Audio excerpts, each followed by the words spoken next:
You're listening to the Preacher's Hour podcast, a podcast that dives into culture and society from a young preacher's perspective. I'm Jeffrey Copeland. I teach middle school history. I'm married to my wife, Selena, and I'm a student of the Bible.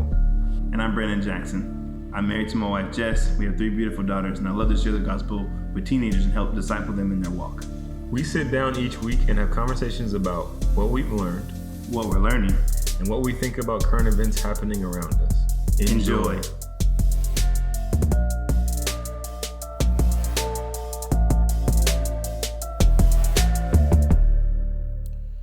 Hey guys, we're back. What's up? We're back in this thing. We are.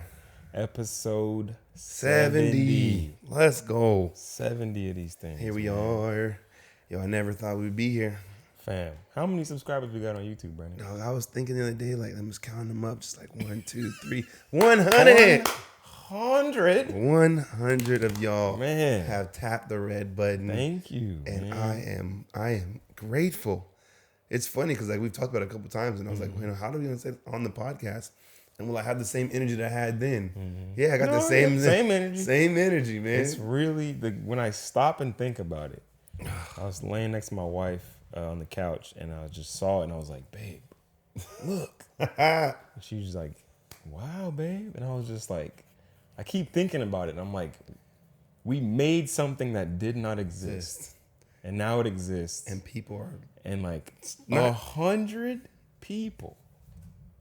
It's so crazy because I think about this often. Is everybody has to get here. Mm-hmm. Like I don't care if you have 1 million subscribers, you don't start with yeah. Like we are among some great folks right now. Yeah, man. You know what I'm saying? People out here who started off and. Really with this thing not even being us not thinking about making it a real thing. It was just 2 brothers having conversations after youth group. Basically. And then we get to a point where like, all right, cool. Like let's start like having this conversation, recording it. Really it was like recording it for us. And then like for people, we could let into our conversation. And then Uncle Rob pushed us to like do the actual podcast. It's just like the fact that people like actually checked it out, like legit checked it out, and have rocked with us this long, bruh. Like from like episode 7, you know what I'm saying? Like people interested, like talking to us, it's crazy. It's because I think like we get here, and it's like if we keep going with this, say even if it took the same amount of time, but like next year we'd have 200, the year after we have 300. It's like. But now thinking like that's not how things work. Right. So it's like, this time next year, if we hit 1,000, don't even, bruh. I'm telling you, that's crazy. I'm taking my wife to McDonald's. So you guys not subscribed? You're holding Jessica back from greatness, man. Let her get greatness. Let her be great. But no, I just want to say from the bottom of my heart, man, thank you all. Yeah. Every one of our subscribers, man. Thank y'all for just being there with us, rocking with us, just hitting that button. I know I subscribe to some channels, but I don't subscribe to every channel. Right. So I know sometimes it could be like a big deal to be like, do I really want to see this pop up all the time? And you said yes, and I am grateful. We are grateful for that. We are grateful. So man. thank y'all. We appreciate it. We get to tell our wives, like, see, it's not just nothing. Man, we doing stuff. We're making a difference. Yeah, man, it is making a difference. There is some fruit that's bearing. So, man, thank you guys. So, we got a topic that Brandon came up with. This is Brandon's topic. I be putting in work, man. He be doing his thing, man. Carry this podcast sometimes. Okay. Oh no, I literally don't do half the work Jeff puts in all. And I don't do half the work Josiah does. So, you know what's funny? There we go. Look at us being the Trinity. No, you're great. No, you're great. No, you're great. Oh, you're fantastic. We all lift each other up. But no, this topic was dear to me, man, because I had gotten to a point in my own life where I said, I want everything I do to like glorify God. And I really just want to be able to do something that I love doing, and it being a benefit to not just myself, but to other people as well. And that's when I came up with like, it's got to be cool. And now that we do every other week with episodes, we have time to conversate. Yeah. And this was supposed to be our conversation 2 weeks ago. That's right. But the lifeboat came in, and Yeah. we felt like that was the direction the Lord was moving us into. So today, I want to talk about purpose. Yeah, man. I want to talk about purpose and like what we're here for, why we're here, what's the meaning of all this, and just kind of get into some scripture later on about like what that entails. So let me just start off with this. Like for me, like purpose started with like having to like have meaning in life. You know what I'm saying? Like there has to be some type of reason why I exist. And I know it's not to work a 9 to 5 or not to just to work a 9 to 5. Like who was that? I think it was Aha in his first album and for his second album, Free Barabbas. And he says like, I can't, he said like, I can't get with working a job that I hate, a 9 to 5 that I hate, just so I could turn up on the weekends. He's like, there's got to be more to life than that. Like, there's got to be more to life than just doing my little work and then going home so I could use that money to spend it in the club. And for a long time, I lived that way, and it was miserable. Like, if I'm honest, it was not what I thought life was about. When you're like 18, 19 years old, you're just like, oh, I'm grown. I want to get out here and be a grown up, which I always thought was weird. Like, why being grown always like equal doing bad stuff. Wow. Like, I'm grown, I'm trying to get drunk. I'm grown, I'm going to do.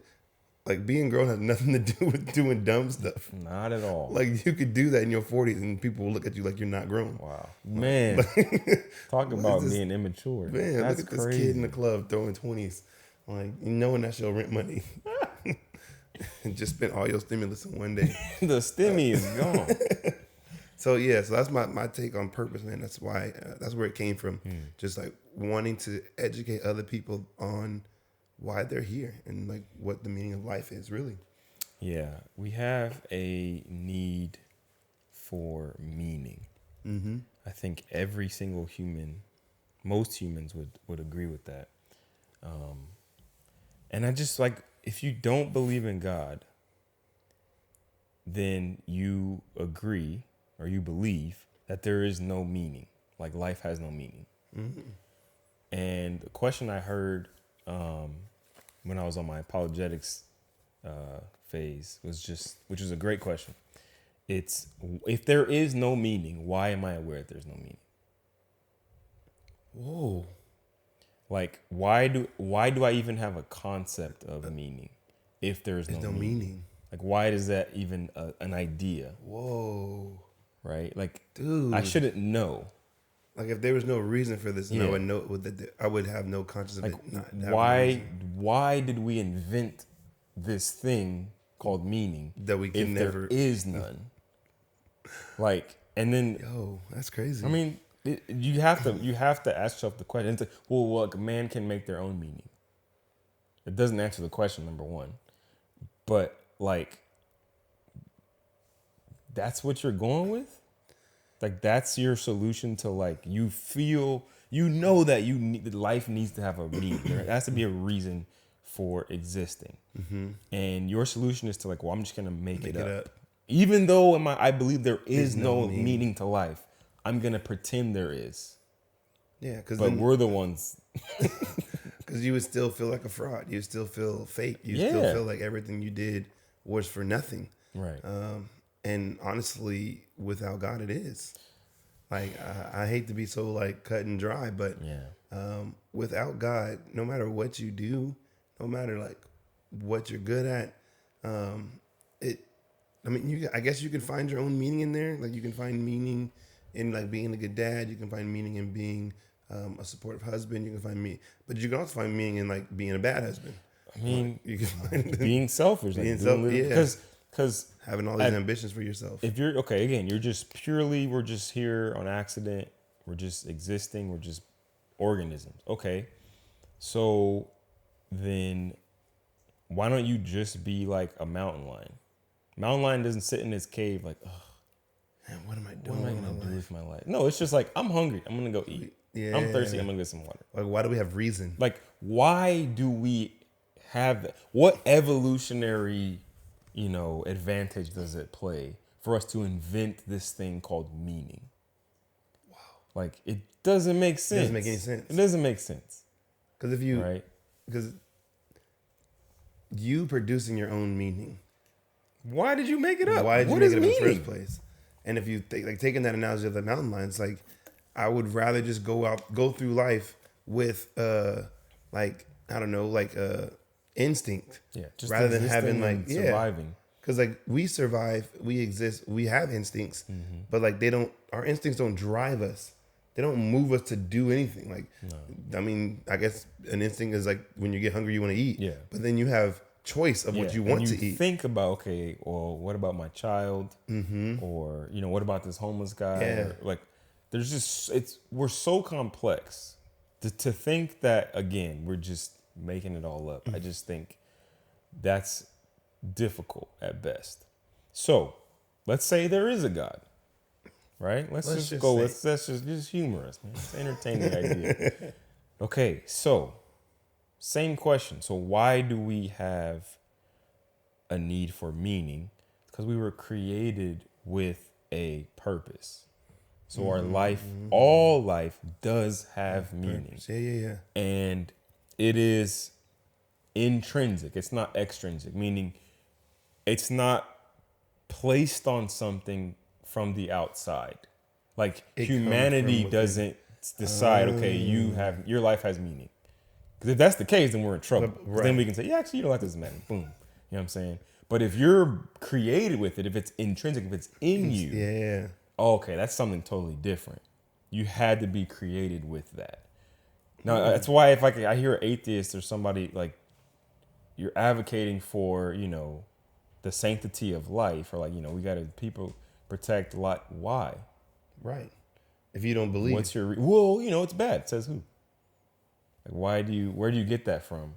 Yeah. They don't realize like how much they're borrowing from Christian worldview. But like, what sets the limit? Yeah, like, where are you getting your standard? Who draws the line? Right. Where do these things come from? Because the truth is, if you have no standard, there's no reason, then like my truth is my truth, your truth is your truth, but if my truth says that your truth is a lie or sucks, or then that means I can just kill you. That doesn't matter. If my truth tells me to kill you then for yours, well, hey, then that's what it is. That's what it is. So anyway, crucial. That's almost a whole other topic, but purpose, right? So we were created with purpose. Now, this is a really tricky topic, specifically, I would say in the West, and we're going to stick in our context. We're American. Yeah. So I'm a Christian. You're American. Yes, we live in America. So, like, I feel like our biggest hurdle right now in America is that people believe that what they do determines who they are. Ooh. When you ask somebody, hey, man, like, tell me about yourself. Like, they start with, well, I am a fill in the blank. I'm a teacher. Yeah. I'm a construction worker. I'm a businessman. I'm a whatever. Yeah. Like, what we do is who we are in our minds. And that sucks. Man, what's the problem with that? Like, why is that a bad thing? The danger in that, bro, is the fact that if you lose that, if that gets taken away, I mean, when that thing ends, like you have no reason for it. And it's crazy because I think about, suicide and like people like just giving up, or people having like midlife crises and like, or people just like deciding to leave their, whole family to go with their side person. And I'm like, what the heck makes you do that? And I think it's because you lose what or two things. One, you lose what you had. You lose, your job, you lose your identity, and now you're trying to find it again. Which is terrible. It's a really terrible, and it's a really tragic situation. Yeah. But then secondly, like you lose, like, not that you lose, you forget like why things are important. You lose like your standard of living. You lose like your ability to see people, your loved ones, like as those like you like care for, and you become like so self-centered that like everything's about you. Wow. And you say like, I'm not happy. well, okay, if you're not happy in a relationship or you're not happy in your marriage and you have children, you saying I'm not happy, and then you think you leaving is gonna make everybody else like You don't care about everybody else you, at that point. 'Cause I'm just like, the way that I make meaning and I find purpose is by doing what I want to do. what satisfies What me. satisfies me.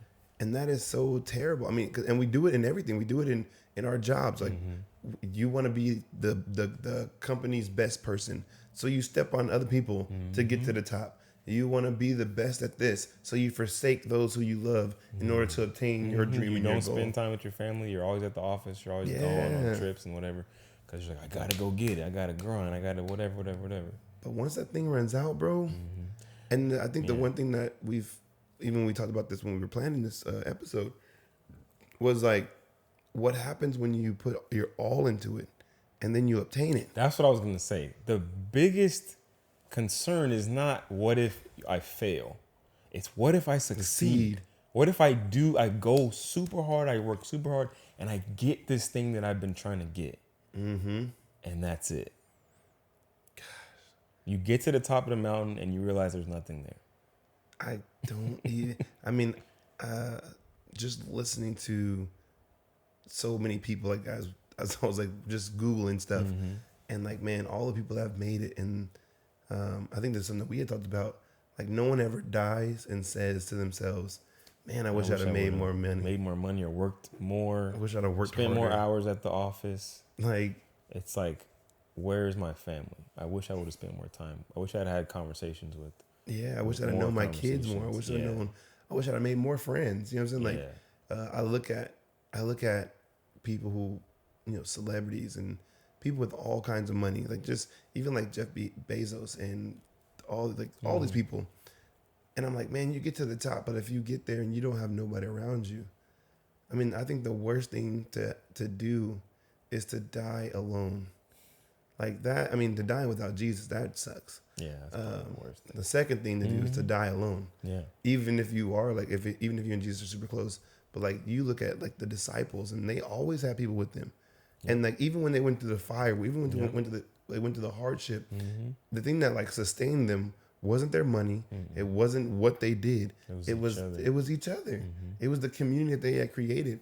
I was talking to my youth group last night, or it was Saturday night. That was last night. But we were talking, and I was like, yo, in Hebrews chapter 4, verse 1, it says, like, let us hold fast to the confession of our faith, or the confession of our hope, and without wavering. And I saw that let us, and I was like, this whole us thing, man, like it serenades through the whole Bible.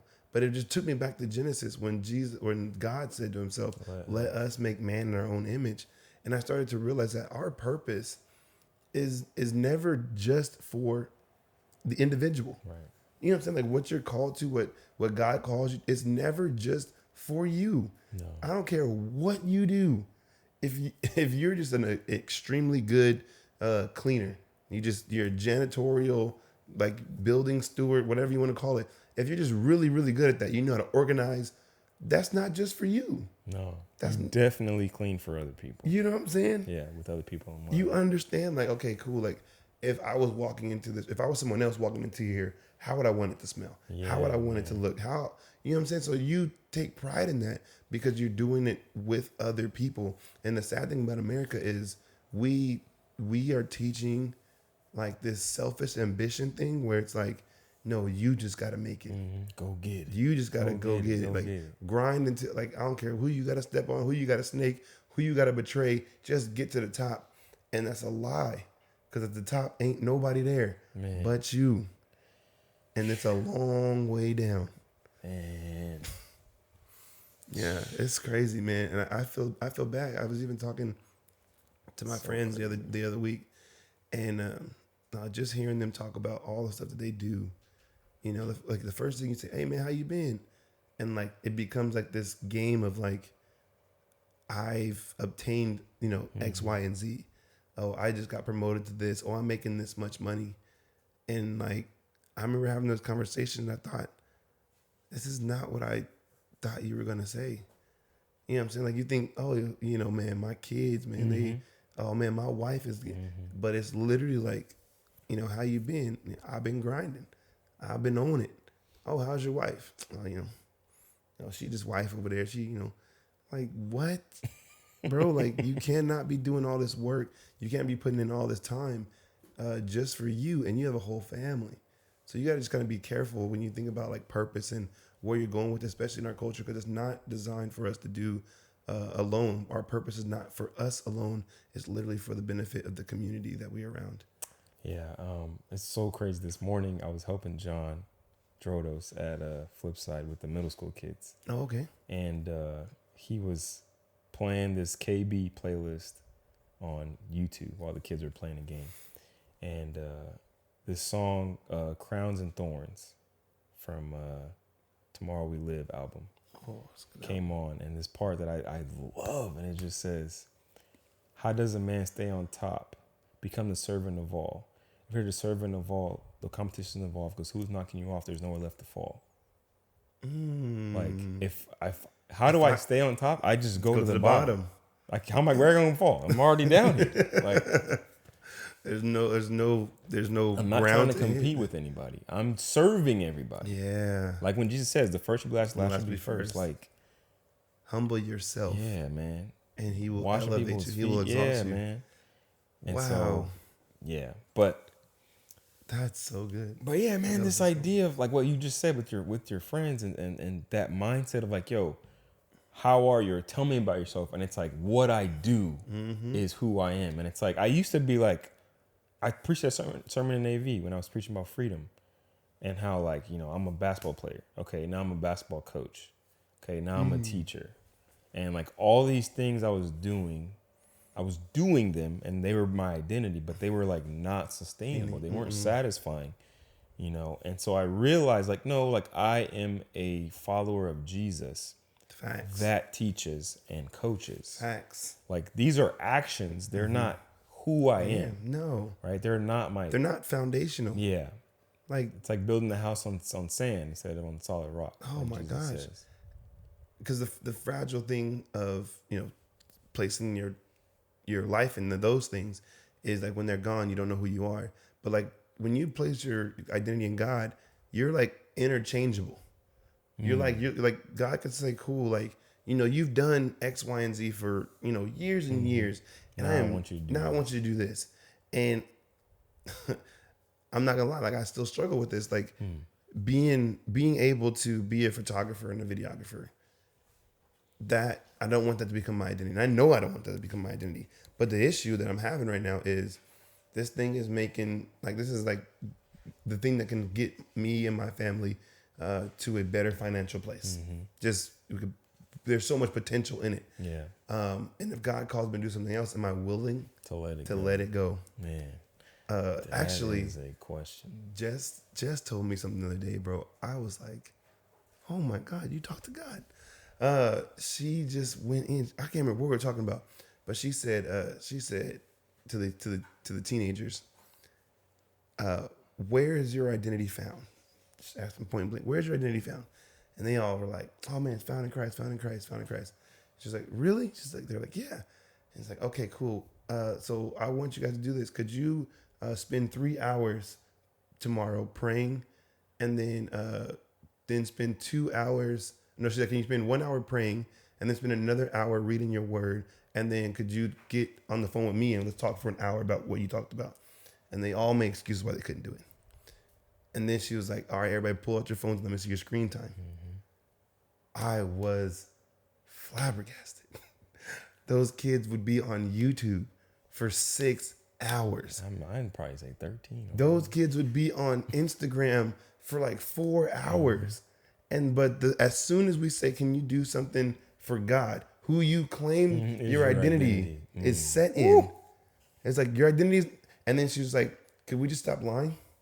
Can we just tell the truth? You don't have, your identity is not rooted in Jesus. And that's it's bad right now, but it's not where it needs to stay. You could start now by surrendering everything over to him, and then he will give you the desires of your heart. You won't desire Instagram as much when you put Jesus first. You won't desire YouTube or all this.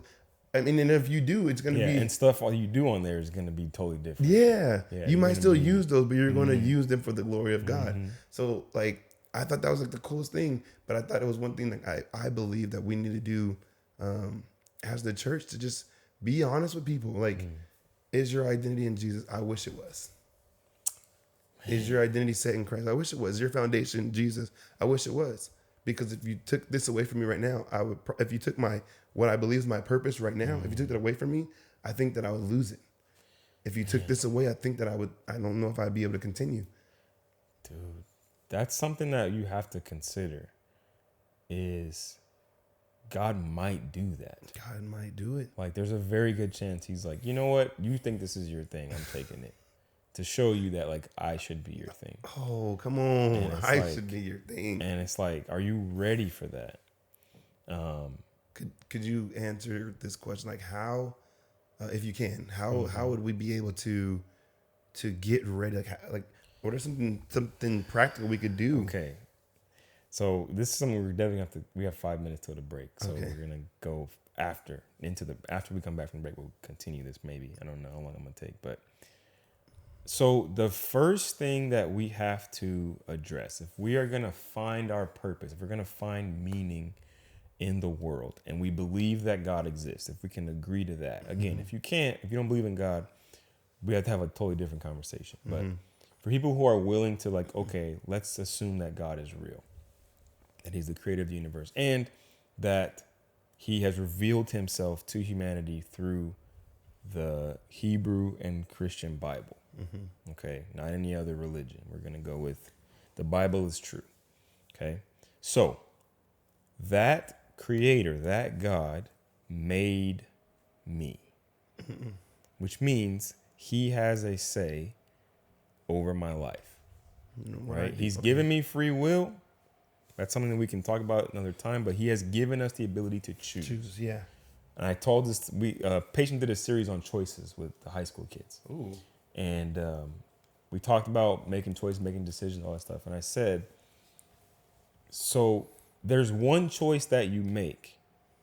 And once you make it, you forfeit all your rights to make any more choices moving forward. And that's to follow Jesus. Once you decide to follow him, you are forfeiting your right to make choices. Are you ready? Are you cool with that? Can you sign up for that? Bro, I don't think nobody's ready.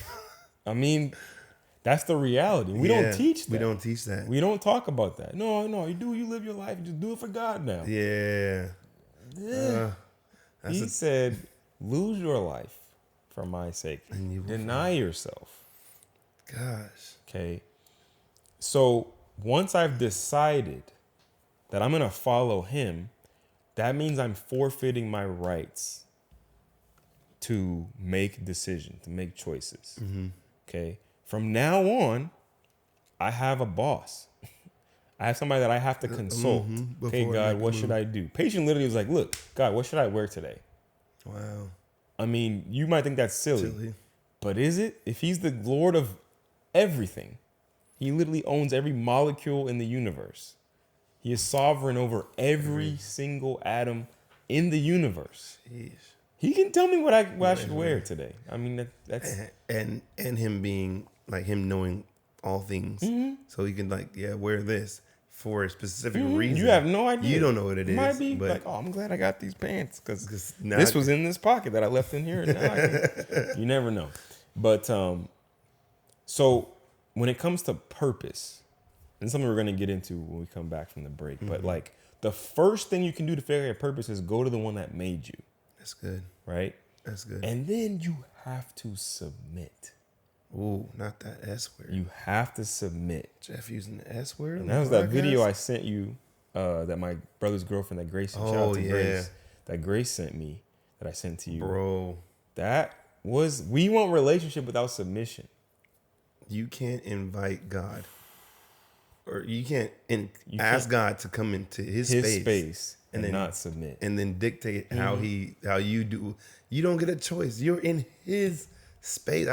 We might need to play that clip. We might need to. That thing was crazy. That mug was so good. But yeah, like if I want a relationship with him, which is the main thing I should want, that means because of his position and my position, just by the nature of the fact that he is the king of the universe and I am not, there is an automatic, okay, you have to, this is a non-negotiable.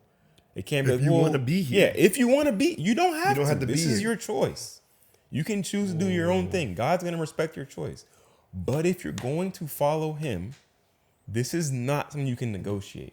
It is just reality. God, I have to submit everything to you. Everything. My desires, my dreams, my hopes, my goals, like everything that I want to do, the plans that I had for my life, God, I'm going to do this, and this. No. Not anymore. No. I was watching, no, I wasn't watching this. My boy Nami, we did this little Facebook Live thing yesterday with the youth, and my boy Nami was on there, and he was watching the Michael Todd sermon, and he said, if you want to be in relationship with God, real relationship with God, and you say yes to him, the first thing you need to do to like find purpose is rip up your list. Rip up whatever list you had that you were going to use to like dictate your life, whatever plans you had, whatever, all he said, the whole list needs to get gone because you don't know what God has for you. And if you keep anything on that list, then you are still putting that list before God. If you're like, God, well, I really want to do, God's like, yeah, I really don't care. Yeah, I don't care. I designed you for this. I designed you for a purpose, for a reason. I mean, I even thought about Paul. I know we got to go on a break. Yeah. But I thought about Paul, and I was like, he really wanted to go to Rome. He really wanted to go to Rome to like do all kinds of stuff. He was like, man, I long to get there. I want to see you. Da-da-da. But the one time he goes there, it's not for what he wanted. It wasn't what he wanted to do. He actually goes there to like lose his life. And you just think about, man, the thing that's on your list that you really want to do, is it for you now? Is it for you later? Is it for you at all? Yeah, we're going to take a break on that, guys. We'll be back.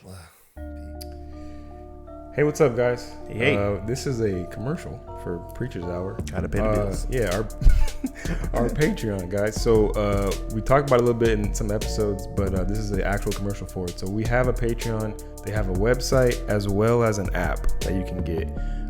And we have 2 tiers on our Patreon. If you know how Patreon works, if you watch other YouTubers, everyone has it. My brother has one.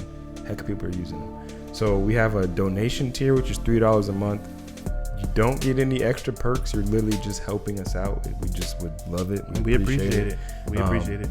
And then we have a $5 a month tier. And that one, you would get access to our YouTube live that we will do. So we're going to start doing, we did an Instagram live before. We're going to start doing YouTube lives. And they'll only be for our $5 a month Patreons. And they'll be able to do like live Q&As with us, and it'll just be really interactive. So if you don't want to miss out on that, hit on our Patreon real quick. The link will be in the description of our episodes. It's patreon.com/preachershour. If you need more information, hit us up on Instagram. Yeah, help us out. Yeah, man. All right, back to your regularly scheduled program. All right, guys, we are back from our break. Yup. And oh man, had some good discussion over the break about about submission, man, like submitting to God, to find our purpose. Yeah. And it's something that we struggle with. I think we were all talking specifically in America. It's difficult to fathom, like, I have to let go of my idea of what my purpose is and what I want to do. Like, really, it's like what I want. Like my idea for my career, and what I'm gonna get my degree in, and you know, just what I'm gonna pursue. The idea of giving that up and letting God decide for me sounds like just un-American. It just sounds crazy. Because you don't get to dictate it. Yeah. I think that's what messes us all up. You don't get to dictate the importance of or you don't get to dictate what's important. Like God is in there, and He's the one that's like, God says, if you give me your life, I will give it back to you. But like in our mind, it's like, if I give you my life, what exactly are you gonna give back? Yeah. What am I getting back? I'm not sure. Like, I don't understand how this bargain works. Like normally I pay for what I want, but now you're telling me to submit and wait, submit and like give up my plans, and then you're gonna give me some? What if I don't like your plans? That's the biggest thing. What if I don't like what you tell me to do? What if I don't like your plans, bruh? And it's weird because like I think God does this. And this is, we had talked about this on the break. Is I think, or what I can say for myself is God. We don't fully understand God's intentions when we come to Him. When we first say yes to Jesus, we don't really know what we're signing up for. We don't really understand. I don't know if it's possible for us to fully grasp it. Yeah, I don't think so either. I don't blame the church necessarily, No. or like whoever, but I just don't think a non-believer, when you first like, I want to do it, you come to the end of your rope or whatever the case may be, and you're ready to like give your life. Somebody can try to explain it to you. Okay, Jesus is not just going to be your savior; he's going to be your Lord. Yeah. Like, I don't know if we really know, like, what that means. Maybe not right away. I think over time, God teaches you, and this Holy Spirit actually empowers you to be able to like go with it.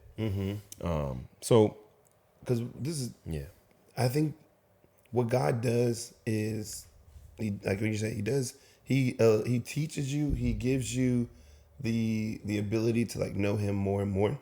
But when you first come to Jesus, and I don't know if anybody could teach you. I don't think anybody could literally be like, yeah, this is exactly what you're signing up for. Because they don't even know. Like they don't know what God's called you to. They don't know what purpose God I can't tell you what he's going to tell you. Yeah, because we'll look at it and we'll see people like Mike Todd and be like, okay, God, that's what I want to sign up for. But Mike Todd has an autistic son. Is that something that you want? Mike Todd has like went through the ringer in his marriage. Do you want that? Like you don't know. Like you think you want what it looks like, but you don't want to go through what it feels like. So I think many times it's like when you come to Jesus, you're just like, all right, Lord, I'm gonna come to you, and like these are the things that I want to do in my life, and they could be noble, but they could also not be what God's called you to. So we just got to be careful with that. One thing that I'm still struggling with right now, as I told you before while we were on the break, was like this: in order to submit to God, the way that we tell people about how Jesus comes into your life to save you, it may paint the wrong picture. And like, don't crucify me, guys, for this. Like, this is literally just my brain kind of working in the moment. But, we say, or number one, the Bible says, like, Jesus stands at the door and he knocks. If anyone opens the door, he'll come in and dine with them. And I think that's like the initial relationship. Like, I'll come in, I'm going to show you who I am. I'm going to, like, you're going to get to know me. And then the what you had said, Jeff, the goal is that you would love me so much that you would want me to stay forever.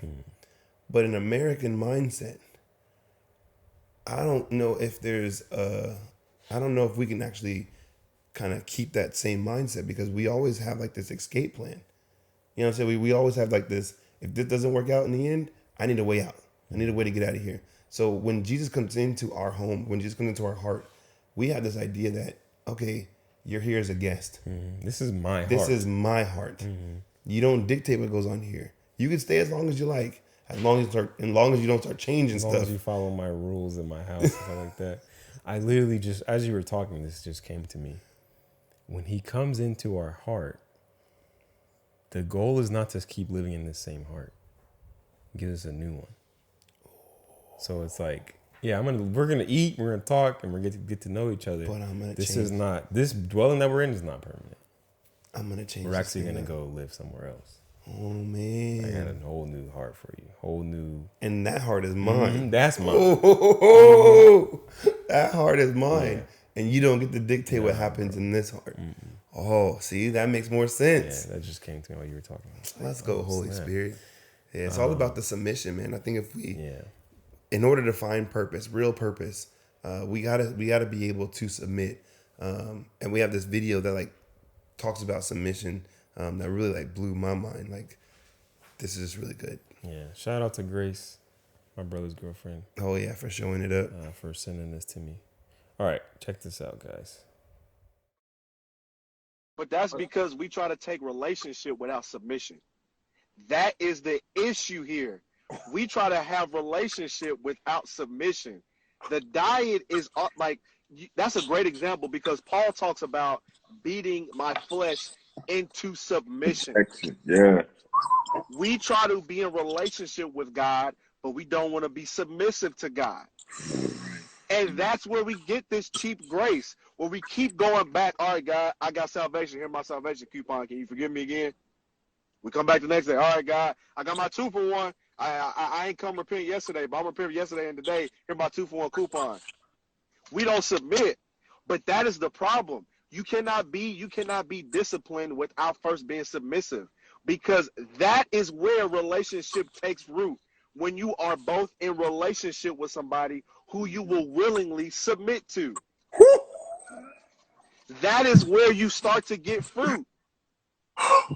That is where it comes in at. And so I think, even when I think about like my relationship, like I'm gonna put my business out there. She not on IG, so I'm cool. Like, she ain't gonna get on my head. Don't nobody snitch on me. So there was this one situation where she was I would come over to her crib. Every time I would use the restroom, I forget to put the toilet seat down.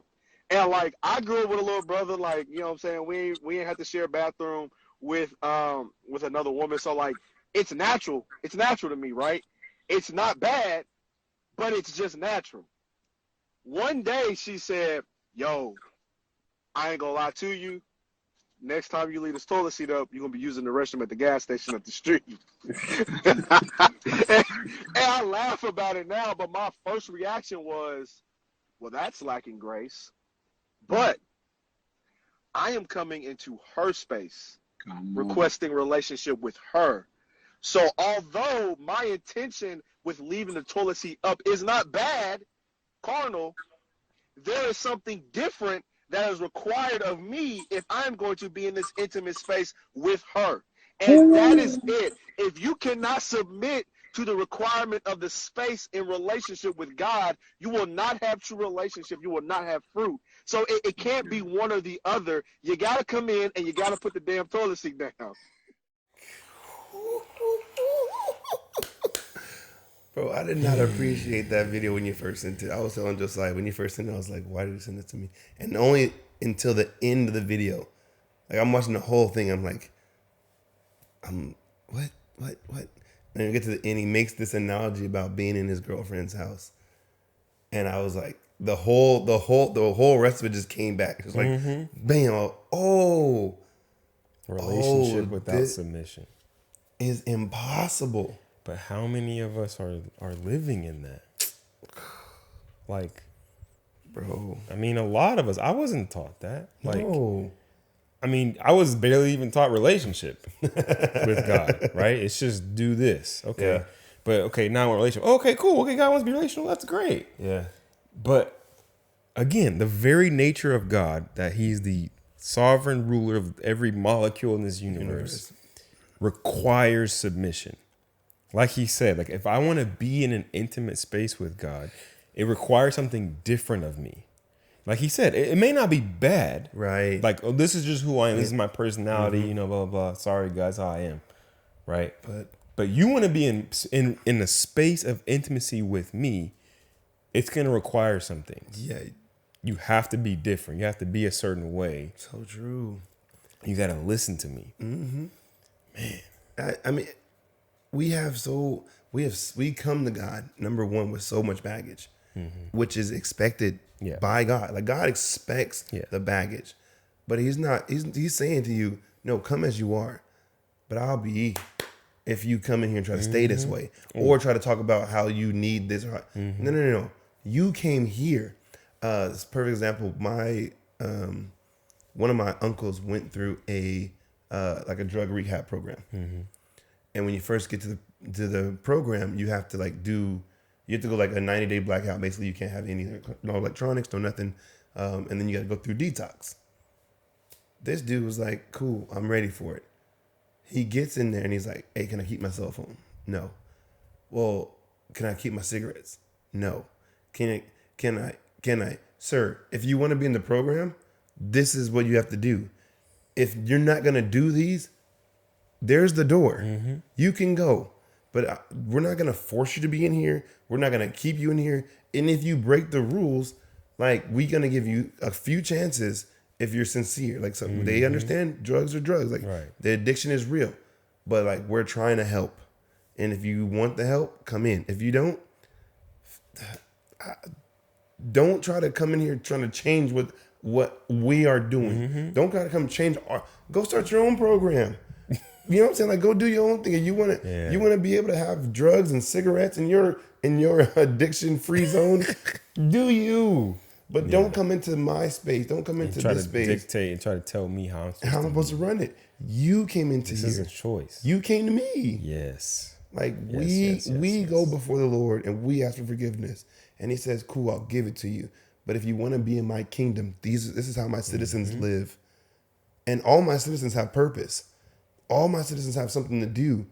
But they don't get it without this full submission. Yeah. Without saying, look, I'm here for you and you alone.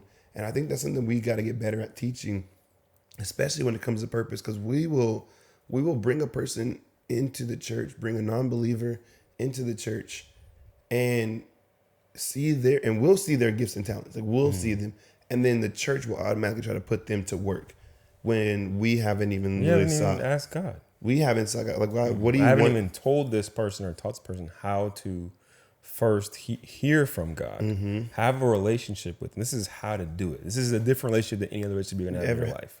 It is more difficult. Come on. That's something we got to be honest about. It is hard to have a relationship with God. It's hard to learn how to hear from him. Yeah. Right? Even if you have the desire, I really want to hear. I want God to speak to me. I want it. That's very real. Dude. But it's not easy for everybody. No. It's possible for everybody. It's not easy for everybody. But once you learn how to hear from God, now you got to begin the process of submitting. Okay, like, God, like, I'm going to, you tell me what to do. My life is not mine. It is now yours. Yeah. Right? So from that point on, God, you're going to dictate every decision. You're going to tell me where I'm supposed to serve, what I'm supposed to do, how that looks. Yeah. And here's the thing. I was waiting to get to this point to bring this up, right? You might hear all of this. And I told the high school kids this at Flipside. I'm like, you guys, you hear this, like, I got to give up freedom. I got to submit to God. And you're like, there's a part of you that's like, this sounds terrible. Like, I don't want to do that. I want to be my own person. I hate listening to my parents. I don't want to have to listen to somebody else. Like, I want to do what I want to do. I want to be grown, quote unquote. We forget that the best, most fulfilling, like, life is when God is telling me what to do and I am doing what I was created to do and what I was called to do. Like, we really forget, like, this is the best thing. This is the most fulfilled and satisfied and sustained life for you, is giving up your life. Lose your life, because then you will find it, says Jesus. Like, you'll literally find the most meaning you've ever found. You will be the most you could possibly be, because you're being what you were created to be. You're doing what you're created to do. Like, don't lose sight of that. Yeah. You want to be, like, totally fulfilled? Give up. Yeah. Give up control. We forget, like, this is going to be great for you. Yeah. It's going to feel good. I think it goes back to what you said earlier about creating our own meaning. Yeah. We've created our own meaning and, like, believed our own We become our own BS God for so long that now we're like, if I give this up, I'm going to be lacking. Number one, you're already lacking. Yeah. You're already in the red. And you feel it. Yeah. Like, you act like you doing this and that and the other, that this has been, like, fulfilling for you. It has not been fulfilling. You've gotten to where you are on your own, and that's why you've gotten there. Because you've been on your own. Or you don't realize that God has really helped you. And he's given you so much grace. Dude, like, you ain't even looking for it. And he's like, look, live in me. Like, remain in me and I in you. Man. Yeah, man. You'll bear much fruit. But apart from me, you can't do anything. And everything you try to do will be for naught. Yeah. And that's the one thing that I always think of when I look back, I'm like, okay, what's my purpose? I don't want to go through life doing everything, even becoming successful, to end up dying and finding out that I did the wrong thing my whole life, that I went after the wrong thing my entire life, like, and then being shown like, look, this is where you were gonna go. If you'd listen to me, this is where I wanted to take you. Oh man, Like, like Moses. Yeah. God's like, all right, this is, since you don't want to listen to me, you can do this. I just want you to know it could have been amazing, but now you're gonna talk to Aaron. And Aaron's gonna talk for you because you said you can't do it. I'm telling you. But imagine if you would have trusted me from jump, like how much better it would have been. how much closer, Yeah, like, man. and you look at God and Moses. Yeah, they were. tight. I mean, they met face to Face. face like multiple times. Like I feel like regularly. Moses would have had an Elijah moment, picked up in a chariot. Like you wouldn't have to see death if you'd have just listened from. It's all speculation, but the idea is like God has the best plan for us because He created us. I think one thing that when we talk about purpose is like when something is created to do a thing, it doesn't look for other things to do. Like if you if Apple creates a MacBook to be a MacBook, if it tries to be a cell phone, we would all, whoever owned it, would be upset. Why is my screen portrait? What the heck is going on? This is a trying MacBook. to have a phone call. Like, This is really hard. Like, this is not what you were designed for. It's not what you're created for. But when you live into what you're created for, not only do you help the people around you, but you are fulfilled in what you've been created to do. You get the glory that's bestowed upon you. Like when I think about glory, like, okay, what is glory? What is, like, how does God like get glory through my life? It's by doing what He told me to do. I become a mirror. And God's glory hits me, and it's reflected out. Like we were driving last night to somewhere, get some food or something, and it was a super bright full moon. And I was like, "Yo, that's us. I want to be the moon. The moon doesn't have its lights own of light. its own. All it does is reflect the sun's light. I just want to do that." And to be able to do it well. You know what I'm saying? I don't want to be, my web, or what is it? My internet password, my Wi-Fi password is Cloudy Moon. And like, for the life of me, I was always like, it's a really dumb password, but I already memorized it. I'm not changing it. And I'm thinking right now, like, oh, that's funny. Like, I don't want to be a cloudy moon. I'd rather be a clear moon. I want to be a moon that reflects light well. I don't want to be the one that you can barely see. I don't want to be one of the stars that you can only see when the night is super dark. Like, I think about this often. I think Patient had preached this a long time ago, but he was like, there are some stars that you can see while the sun is still up. While the sun is still, like, you wake up in the morning, the sun is still coming up, and you can still see, like, you like, man, you've been shining all night. Yeah. But then there's other stars that you will not see until the sun is at its darkest point, or at its like furthest point. You will not see them. I honestly don't want that to be me. I don't want to be living this life and, like, fulfilling my own purpose as this cloudy, dark, shine sometimes kind of person. I want to be bright for the Lord, but then I want that light to be able to shine on other people. The light from the moon literally helps people. Like, if you're walking in the dark and it's a full moon, you would be surprised at how much light that thing is reflecting. And you'd be like, man, I can see One time I'm like, do they got some lights on? Oh, it's just a moon. Dang. That mug is super bright when it's full and it's close, and it's spent some time with the sun. Yeah. One thing I do want to point out and be honest about is that for following God's purpose is going to be fulfilling and satisfying, but it's not going to be comfortable.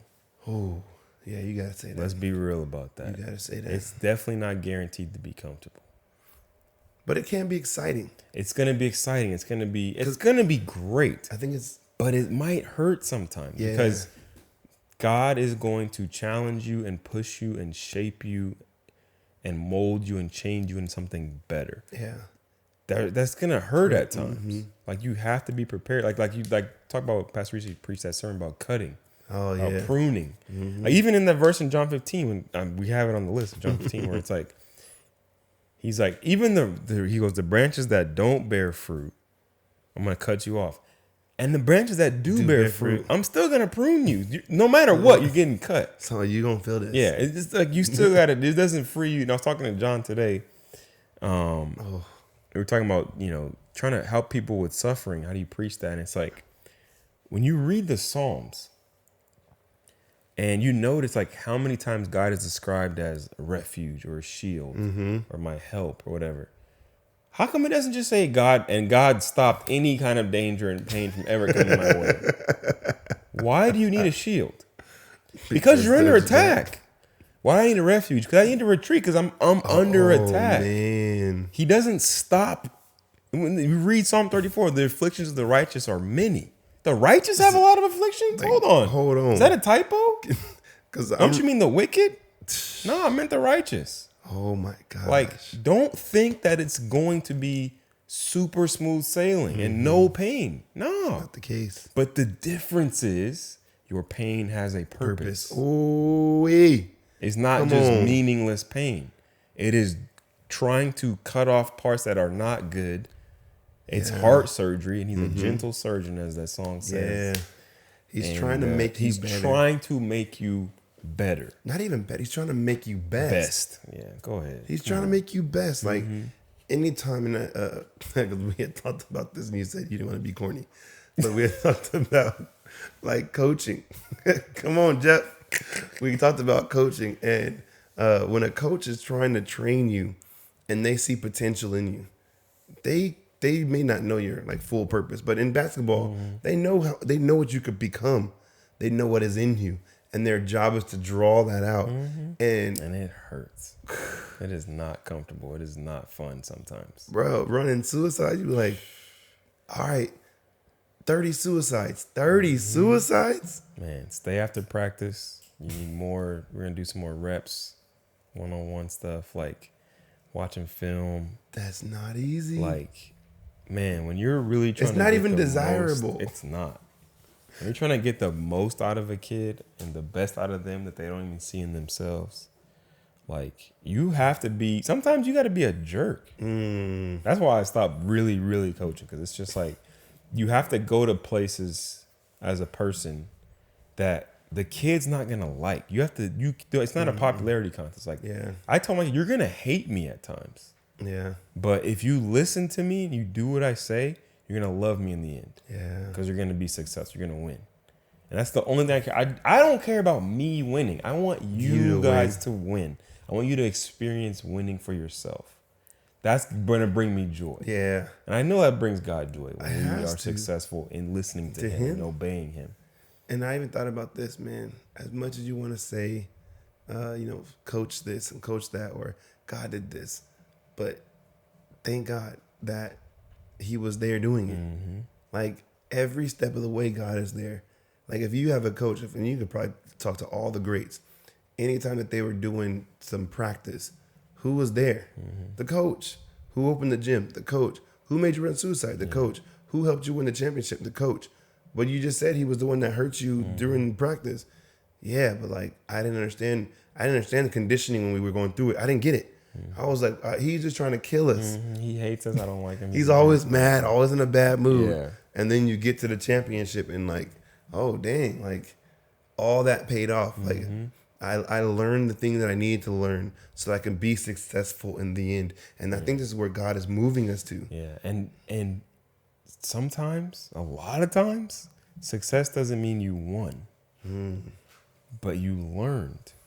Like I told my players like back in the day, it's just like I don't do this to get W's, like just to win championships. Like obviously that's what I care. I want to win. Yeah. But I care more about you guys as people, and that you learn these lessons playing basketball, playing this sport, that like something that you can take beyond the sport. Like that's more meaningful to me. There were games that we lost that I felt great about. Wow. Because of the way we played and the way we carried ourselves versus games that we won. I'm like, I feel terrible. We were awful. The way we behaved, the way we handled adversity, the way we treated each other, treated the other team. Like we didn't do what we were called to do. Like, there's a way that we need to do this. It's not just doing it. Yeah. We got to do it the right way. And that's more satisfying than winning even sometimes. It's like doing it the right way, going about the right way. Yeah. And so, I love that. running out of time, there's something I really want to say, and it just hit me super hard again, reading this verse again, but it's on our list. Acts 18:3. I'm going to go 1 through 3. And there's a lot of significance in this verse, man. After this, Paul left Athens and went to Corinth. And he found a Jew named Aquila, a native of Pontus, recently come from Italy with his wife Priscilla, because Claudius had commanded all the Jews to leave Rome. Claudius was the emperor at the time of Rome. And he went to see them. And because he was of the same trade, he stayed with them and worked, for they were tent makers by trade. Now, Paul was a tent maker. That was his profession. That's what he did for a living. This is the only verse in the entire Bible that will tell us that information. But that's what he did. That was his job. You ask most Americans, hey, who are you? I am a blank. My profession, my career, what I do for a living. But Paul is not known as a tent maker. It's not what made him known. Wow. Is what he did for the Lord. And so, like, man, we gotta have that mentality. Like, I've got to not get, as an American, I gotta not get caught up in my job or my career or this thing that like provides, that puts food on the table. Like, that is not what I want to be known for. I want to be known as a good and faithful servant. Yeah. That knew Jesus. Like, Jeff knew him and Jesus knew Jeff. Like, that's what I want people to remember. He was faithful. Yeah. Like, he was devoted. Because even as you read that, I'm just like, man, I think that I'm more known for what I do than for who I really am. And I think about my, not only like with my photography and videography, but also with like youth pastoring. Because you could get caught up and be in like being known. Youth pastor. I'm a youth pastor. Just because you're a youth pastor doesn't mean that you're known by God. You know, that's the position that you hold at a church. But like, will students know that in a time of need they can come to you? Will students understand, like, will students be able to say, like, yo, if it wasn't for Brandon in my life, like, I would not know Jesus. Like, I think even Paul had mentioned to not Onesimus, Philemon. He was like, oh yeah, you would not, if it wasn't for me, bro. You wouldn't even know Jesus if it wasn't for me. So forgive Onesimus. Yeah. So he was like, look, forgive this man for whatever he's done, because you owe me your very life, basically. I brought you the gospel. How many people will be able to like testify that like Brandon brought me the gospel? Like because of his obedience to the Lord, like I came to Jesus. And I feel like we've missed that in our purpose in life, like as believers. We are known for our preaching. We are known for our eloquence with words. We're known for our events that we create. But like, are we known for bringing people to Jesus? Yes, Paul could have had his tent making empire, Tent Makers LLC.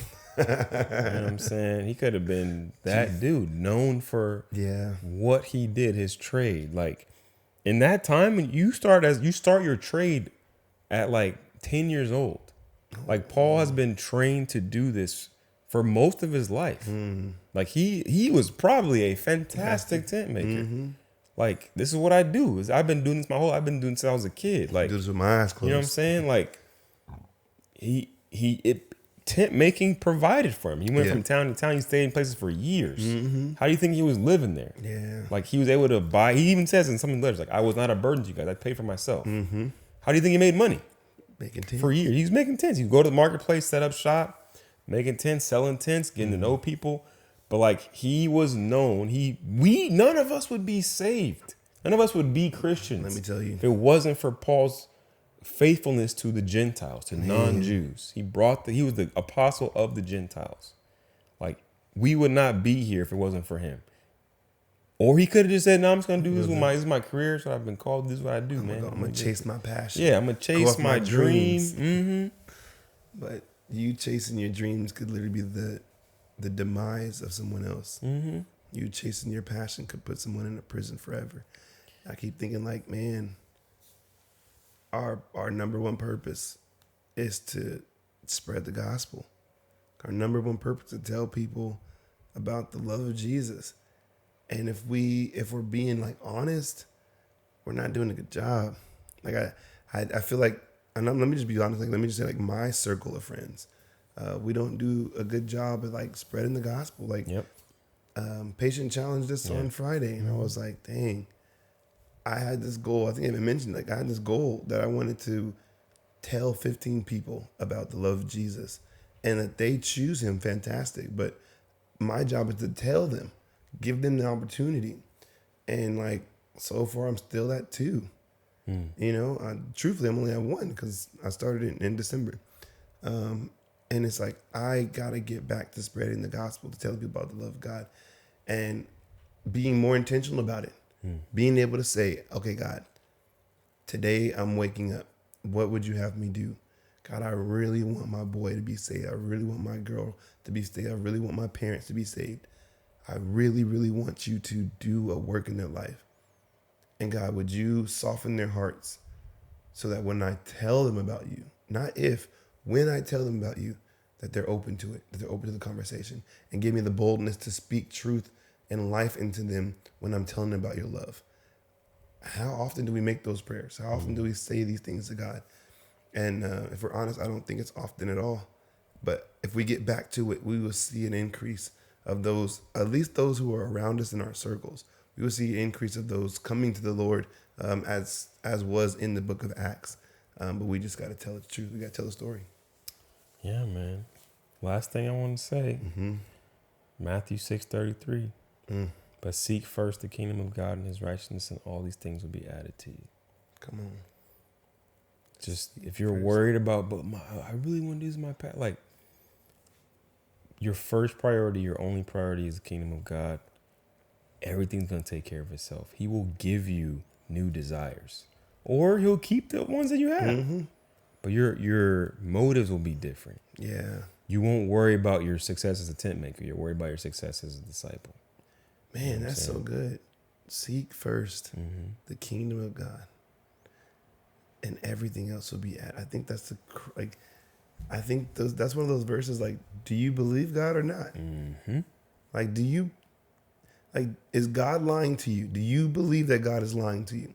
If he says, seek first the kingdom and his righteousness, and everything else will be added. If you aren't seeking him and you're a believer and you're still chasing after that career, that job, that dream, without consulting him, if you're still doing that, then you honestly don't believe that he'll give you everything else. You don't believe that everything else will be added. In that same passage, he's talking about, you know, clothing and food and like people being worried about what they're going to eat, what they're going to drink. And he talks about how birds don't care. Talks about the lilies don't care. But why do you care? If you were in me, like, these things are here today and gone tomorrow, but you have a soul. You have a soul that I created. I love your soul. I love you. And I want the best for you. And the best thing for you is me. So if you would come to me, like that song, everything else would be that added. song Jireh. I haven't listened to it yet. Okay, we're about to listen to it on after this is over. But it just, the thing, when we talk about God as a provider, man, the greatest thing that he provides is himself. All right. Cruise. Guys, thank you for listening. Yeah. Thank you for subscribing and liking and supporting, man. We appreciate y'all. Hey, if you watched this whole video all the way to the end, go ahead and hit that like and subscribe button. Leave a comment. You already here. If you stayed for this whole video, you're not subscribed. That's cool. I mean, yeah, that's kind of strange. Like, you might as well go ahead and hit might as the well button. subscribe. Yeah. Stayed the whole time. But yeah, man, we will see you guys on the next one. This will be out, when it comes out on Sunday. And love you guys. Take care. All right, y'all. Peace.